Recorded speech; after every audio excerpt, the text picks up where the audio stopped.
will, go ahead and drop where you're tuning in from in the comments so I know I am live. This is my second live of the year because I have been chilling in LinkedIn audio rooms, but I did not want to let this topic, how to thrive unapologetically as an introvert, not have replay capabilities, because there's so many of us who need to hear what we are going to be talking about today. For those of you who are joining me for the very first time, welcome. I am 𝐿𝐿𝐵𝐼𝐻, founder and managing director of Jolt Your Career. It's basically a job search consulting firm. I help ambitious professionals like yourself advance, own, and pivot in your career. And oftentimes I find that introverts have a little bit more of a difficult time understanding some of these progressive job search topics. So I was so excited when Vicky Regina offered to come on with me. So let me go ahead and bring her up on stage. If you're not already following her, here is the link, and I will make sure I put it in the comments. Hey, Vicky. Hey, Tegan. Thanks for having me. Yes, thank you for joining. And so we've got a few people tuning in and being brave in the comments. And so I'm curious if they're introverts or extroverts. We've got Steven from Las Vegas, a LinkedIn user from Phoenix, Arizona, whoever this is. Tell my mom and sister I say what's up. And they are just coming in. So as we say hello to everybody, Vicky, why don't you go ahead and give yourself an introduction for those who do not already know you? Yeah, so I am Vicky Regina, and I'm a certified mindset coach, and I work with introverts. I'm also certified in doing energy healing. I don't talk about that a lot on LinkedIn, but I do that as well. But I work pretty much exclusively with introverts because I'm a hardcore introvert, and I know the struggles that you can experience in life. And I like to help introverts really, I like to say, come home to themselves by unraveling all that lifetime of conditioning from our society that says, hey, you need to overcome or fix your introversion, or you just need to like speak up more, put yourself out there more, and basically do all these extrovert related things in order to get ahead, be seen, be visible, be successful. I feel that to my core because I'm an introvert, and that surprises a lot of people. See me like behind the computer, but I can thrive behind a computer. But get me into an in-person event, and I will cling on to my extroverted buddy that I take. That's going to be one of the tips for those of you who aren't thinking about staying for the full 30 minutes. We are going to drop some tips on how for you to be able to thrive as an introvert. Because let's face it, in a culture that glorifies being busy, and with our personality types really needing to protect our space, we can have some disconnects there. And so how did you start becoming a coach for introverts? And then let's go into where you see that introverts really go wrong and why they come to you for coaching. Yeah. So I really, like, when I started coaching back in 2016, I think it was, at that point I was like, I don't know, I just want to coach. I just want to coach everybody. And, I dabbled in a few other kind of niches and areas, but where I kept hearing that inner calling was like, you need to work with introverts. You need to work with introverts. And so I eventually just answered that calling probably about 2.5 years ago at this point. Maybe, I guess, beginning of the pandemic. I'm not sure. It didn't necessarily align with that, perfectly, but yeah, I just really felt like there was an opportunity there where introverts, I know as I was going through working with coaches and trying to build my business, a lot of the advice I was hearing was very extrovert focused. Like, go into a Facebook room and treat it like you're at a party. And I remember thinking, that's the worst advice ever to like give an introvert. Don't tell me that. But once I really learned where my strengths are, I was able to go deeper with that and realize, wait a minute, I know how I work a party so that I enjoy it. It's not how an how an extrovert does it. Yep. And so recognizing that, I could tone down that initial gut reaction where I was like, I don't do parties. Like, I'm not going in the room and like work at a party. So I realized there was an opportunity there that I felt that for most introverts, they hadn't necessarily heard of ways to do things that really aligned with who they are and recognize that they can succeed by doing things their way and not having to like fake it as an extrovert.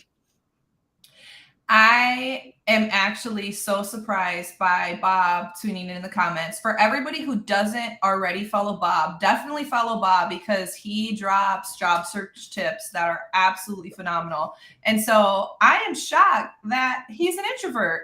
And I love that he added everything else because the observant and the feeling and the prospecting, it all really describes some of introvert strengths. And so I feel like I screwed up so much as an introvert, especially earlier in my career when I had a lot of insecurities around what corporate expected out of me and how to really thrive in a corporate environment. And if I hadn't been hit by a semi truck, I probably would have burnt out on working for government services sooner because that trying to be Bob says I'm not an introvert. I am. I get done what needs to get done. I'll say that. I am driven and I have a high I'm probably judgmental when it comes to ethics and what is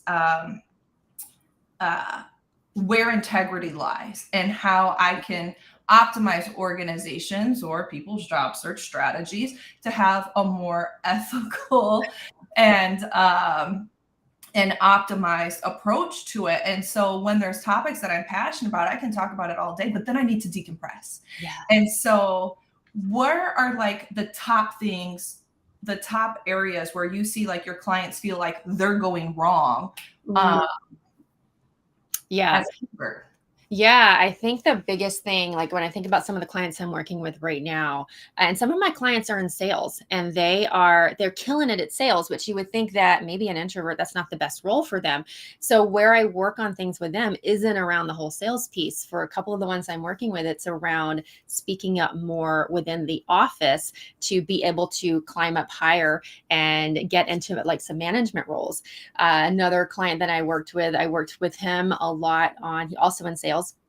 I worked with him on the networking piece. Like he was doing it, but it was such a stressor for him. And so when I worked with him on let's reframe what networking can look like for you, he went to the next event, applied some of those things that we talked about, and he came back and he was like, that was a completely different experience. Like he said, it was not as exhausting. So I think where a lot of my clients or when people come to me, it's around that having to speak up more, think on the spot, be able to contribute in meetings with, something valuable, being able to be visible without being exhausted. Because a lot of times, they're like, let me be in all the meetings, let me be in all the things, let me try to share all the things without giving themselves that space to contribute in a way that really allows them to shine.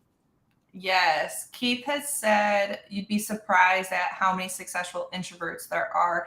And yeah, most of the top technical leaders in the country right now are introverts. Same thing with a lot of like scientists and things like Albert Einstein. I thought that was so cool. Yeah. Okay. So when you're an introvert, there's a lot of different tips and tricks for you to be more successful in your career. And since I focus on job search and in your job search, right? And so one of the things that you had just mentioned is about like trying to be everywhere, right? It's chasing like the shiny object syndrome can completely apply and be detrimental to an introvert's success. And so choosing wisely and really learning how to set boundaries is a key skill for introvert success. And so can you talk a little bit about how an introvert can feel like they're attending what they need to attend, so they're not missing out on key opportunities, but they're also not getting burnt out because they're putting too much on their plate? Yeah, I think it's being aware of priorities. So if you're in the work environment, I was in corporate for 23 years. So I know the whole corporate space really well. I was a manager in corporate. So I know like having tons of meetings and working with different levels of people. And for me, what I had to learn to do was one, really prioritize, understand the priorities, not just mine, but of those of the organization, of my team. And then really take control of my calendar. Like that is one thing that I encourage introverts to do. I think a lot of times you're afraid to do that. Like as the meeting requests come in, you're just like, oh, I have to be in that meeting, click, and then suddenly your calendar is full. And so when the pandemic first started and we were all like stuck at home, which I mean, as introverts, that was not a terrible thing, but, everybody, and I think maybe the extroverts were going a little crazy. And so they were putting all these meetings on the calendar. I was still in corporate at the time. I mean, I would get to the end of the day and just be like my brain was just numb. I couldn't even contribute in the last few meetings because it was just like I was just done. So I finally started looking at my calendar ahead of time and saying, okay, you know what? I know I can handle about 3 to 4 meetings. And when my calendar would start to fill up with that, I'd block off the rest of the day. And sometimes, yes, an important meeting might come in, or I might move things around. But for the most part, I took control of my calendar instead of just leaving it open. And I even talked with my boss about that. I said, look, it's insane. I can't even get work done. And he was like, so I told him what I was doing. He said, that's awesome. He was like, and say no to a lot of the meetings. So, it's taking control of your calendar, and even again, or just speaking out to the people around you to say, hey, we're not doing this many meetings. I wouldn't necessarily phrase it like I can't handle it, because you don't want to make it seem like a negative, but say, hey, challenge the fact that you have that many things coming at you, because they're usually not needed. One of the other areas, like outside of like managing calendars and honoring your boundaries, is letting go of perfectionism. I see a lot of introverts who are so thoughtful. They're so analytical and they think so damn much. It's hard to not be a perfectionist. And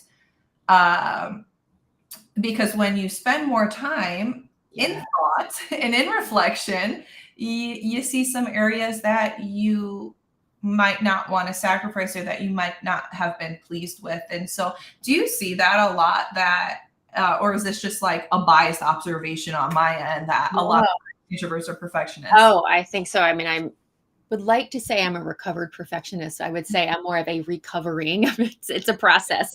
But I think one of the benefits, or the strengths, I should say, of introverts is that we are deep thinkers.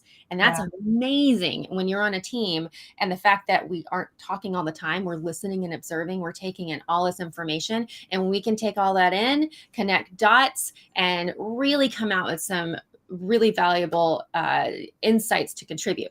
But as you said, the downside of that is we enjoy being in that space of thinking. Let me just get in my zone. So I think it's part of that perfectionist tendency is also, there's more to learn. I don't want to leave something on the table. There's more here for me to explore. And if I just stop the deep thinking now, maybe I'm leaving something out. Maybe I'm leaving out that gold nugget. And so it's really important to kind of put time blocks around it. Like give yourself an hour to think about it, and then tell yourself, whatever I come up with in that hour, it's going to be more than good enough, because most people aren't putting even an hour of thought into it. So whatever you're coming up with in that amount of time is really going to be more than enough, and just trusting that. Yeah, I'm working with a client right now, and she's transitioning from marketing to IT. And she's all self-taught. She had mentioned, like, we're trying to build her portfolio and her brand, and I probably for 3 hours got lost in hex codes, and I had to like reel myself back in. And it's like there can't be this many blues. It doesn't matter. Just pick one. And so when we find ourselves as introverts going down a rabbit hole of not being productive, that can really impact our peace, because then we've used otherwise prime hours where we are most effective for ineffective use of our time. Mhm. And so it can be hard to do, but if you can recognize that that's happening, you know, like Vicky said, there's lots of strategies that you can use to try to mitigate some of those things. And so I want to pull up real quick Vicky Brian's comment, because he said something really interesting.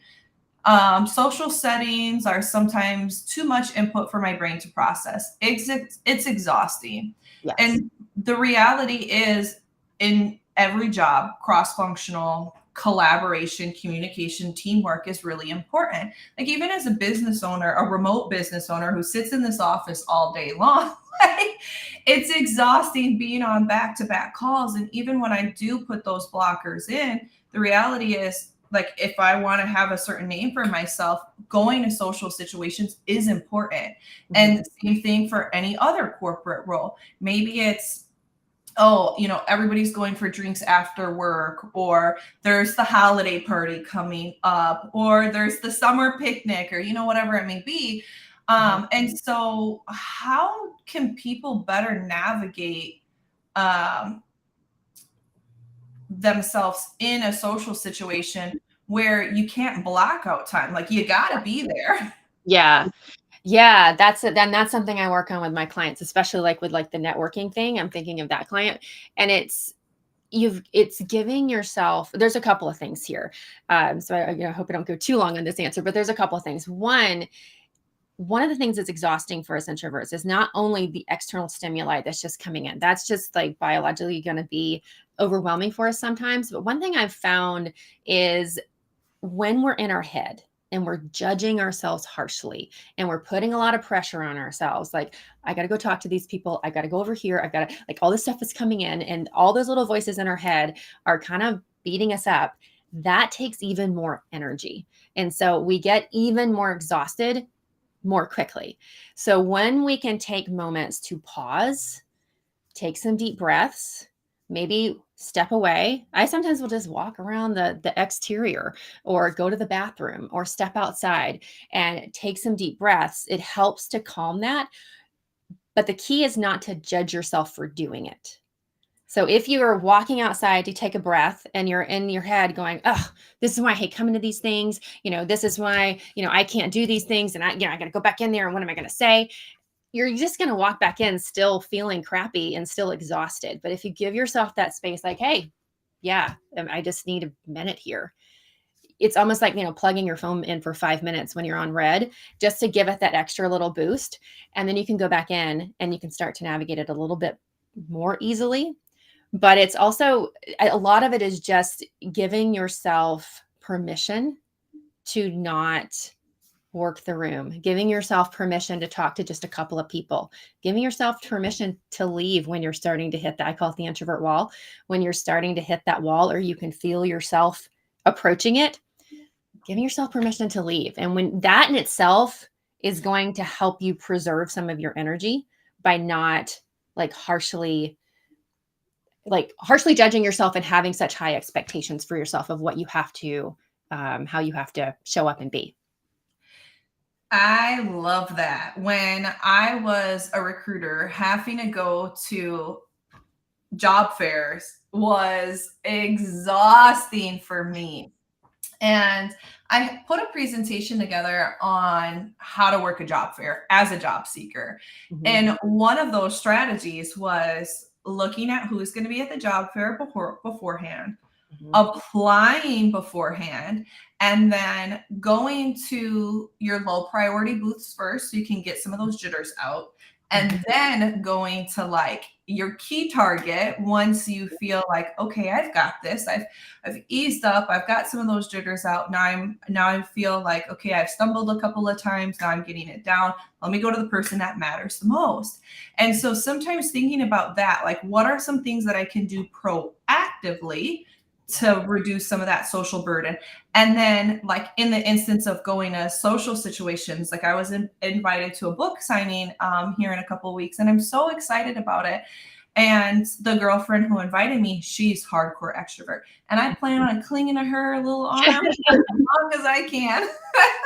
But what's really cool with LinkedIn is, after going to social settings, a lot of times people tag people who were there. And Mm. so one of the strategies that I've come up with is, be introduced, like find a buddy and be introduced by that buddy because they know I'm painfully, I would otherwise just listen and observe versus like talk. Yeah. So, Yeah.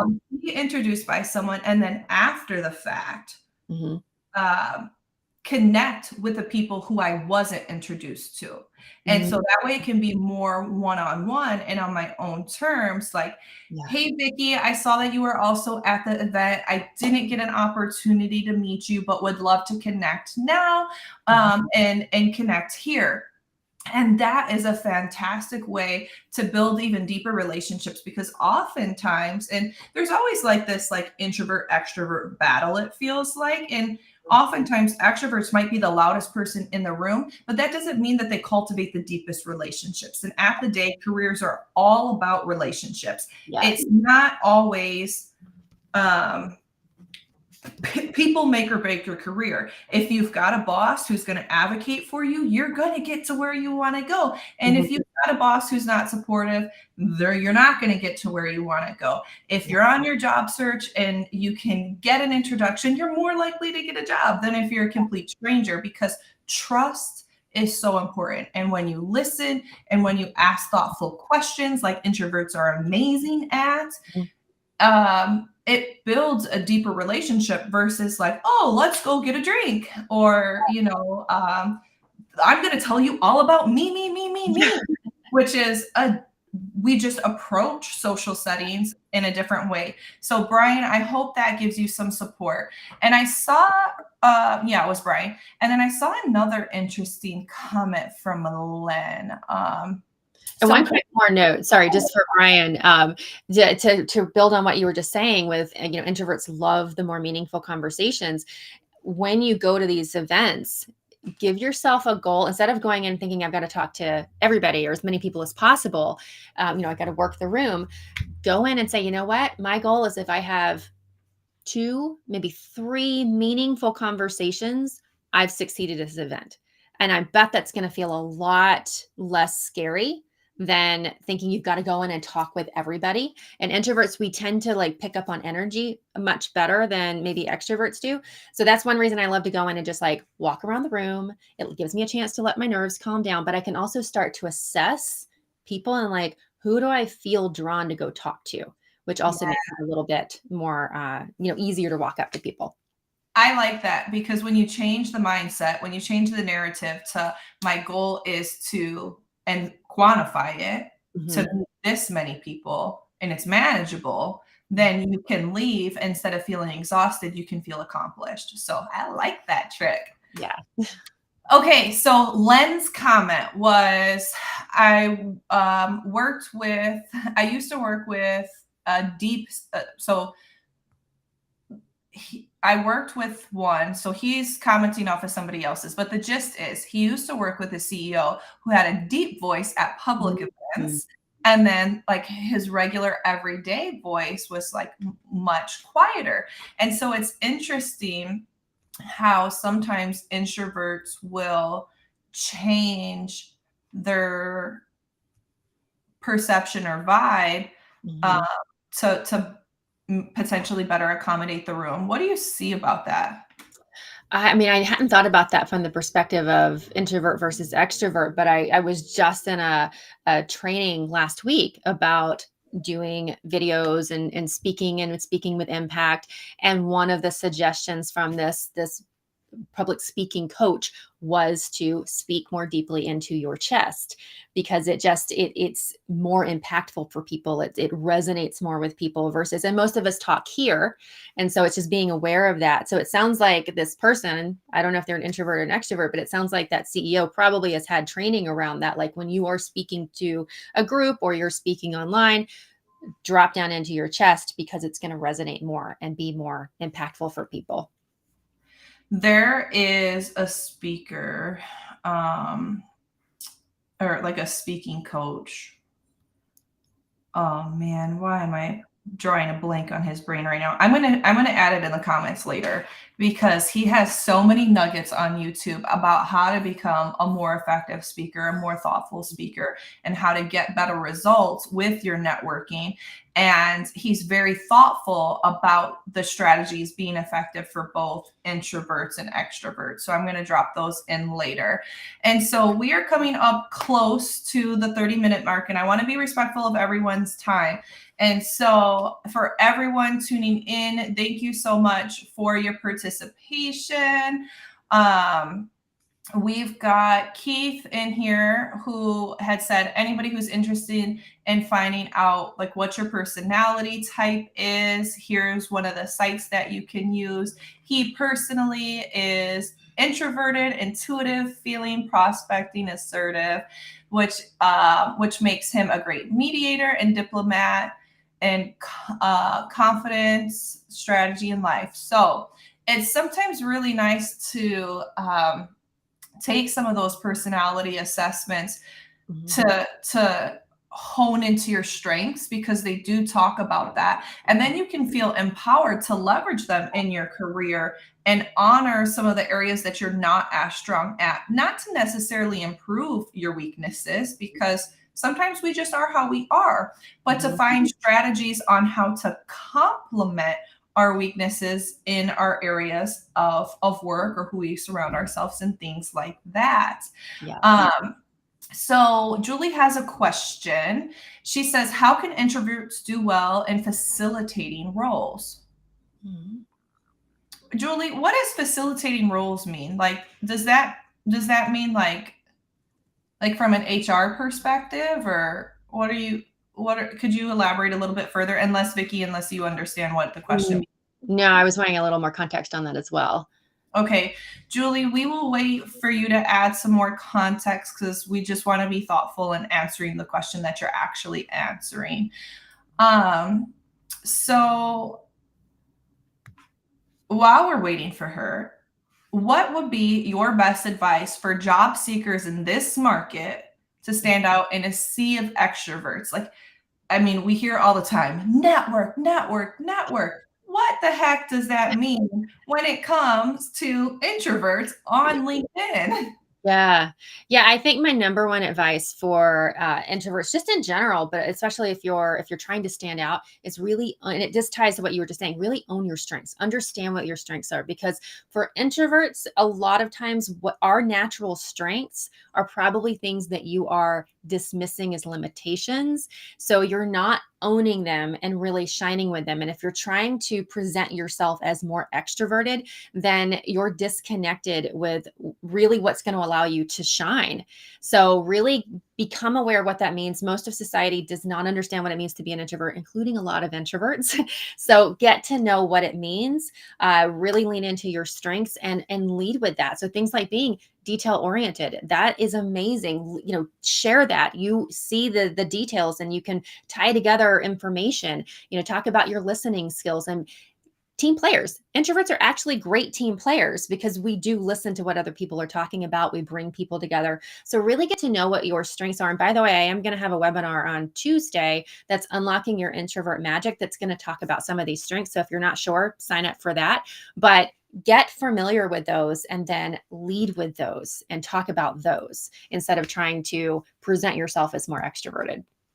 Okay, I'm going to need you to drop the link in the comments when we come off. And then, so Julie gave additional context. How can introverts do well with leading a group or a meeting for collaboration efforts? Yeah.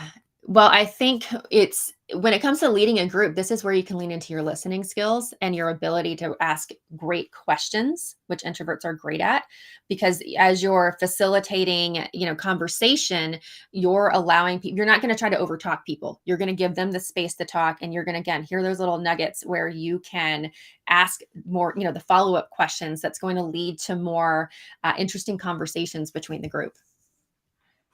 All right, I love that. And Julie, if you have any more questions, definitely go to Vicky's webinar on Tuesday because she will obviously be able to get more in depth about those types of strategies outside of this little 30-minute time period. So Vicky, I cannot say thank you enough for joining me today. I have been so excited to collaborate with you. For everybody who's tuned in, it looks like Glenda, we just missed a question for you. I've got a hard stop, but I will DM you, and Vicky is welcome to DM you as well. Brian, thanks so much for joining us. Keith, Julie, Len, the LinkedIn user who doesn't know how to change their setting. It's okay to be private when you're like on these things. People don't always have to know who's looking. Michaela and everybody else who joined in. We know that time is precious and you could have been anywhere today. So thank you for being with us. For those of you who are a little bit more quiet, lurking on the video, don't worry. All you have to do is go to the event page and click on networking, and you can see all 100 plus people who RSVP to this event, and you can privately message them. You don't have to use an email or anything. You can just say, hey, I was at Vicky's event about introverts, would love to connect with you here and learn a little bit more about blah, blah, blah, blah, blah.